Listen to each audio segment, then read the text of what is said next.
बिस्मिल्लाहिर्रहमानिर्रहीम। ईद गदीर तमाम ईदों में सबसे बड़ी ईद है।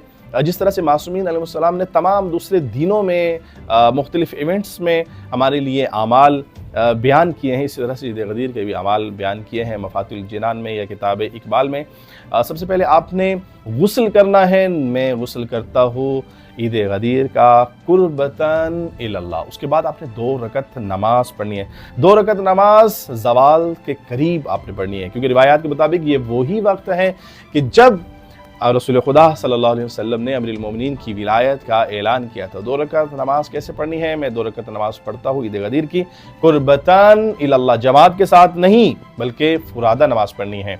पहली रकत में सूरह अल-हम्द के बाद आपने सूरह कद्र पढ़नी है और पहले सजदे में 100 मरतबा शुक्रन लिल्लाह, और फिर जब सजदे से सर उठाए तो अपने साथ किताब मफातिहुल जिनान को खोल के रखिए। मफातिहुल जिनान में ये दुआ अभी आपके स्क्रीन पर भी नजर आ रही है। मफातिहुल जिनान में ये दुआ लिखी हुई है।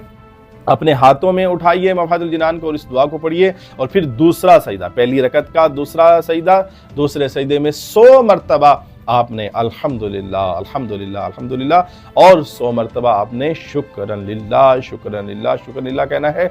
अब दूसरी रकत में सूरह अल-हम्द के बाद सूरह तौहीद की तिलावत करनी है और बाकी अमाल ऐसे ही अंजाम देने हैं जैसे आपने पहली रकत में अंजाम दिए थे। नमाज के बाद मुतअद्दिद दुआएं किताब मफातिहुल जिनान और किताब इकबाल में बयान की गई है। 2 दुआएं मैं आपके सामने पेश कर देता हूँ। दुआए मबसूत और दुआए नुदमा पढ़ना इस दिन में बहुत फजीलत रखता है। इस दिन में मोमिनीन को खाना खिलाना बड़ा सवाब का बाइस है।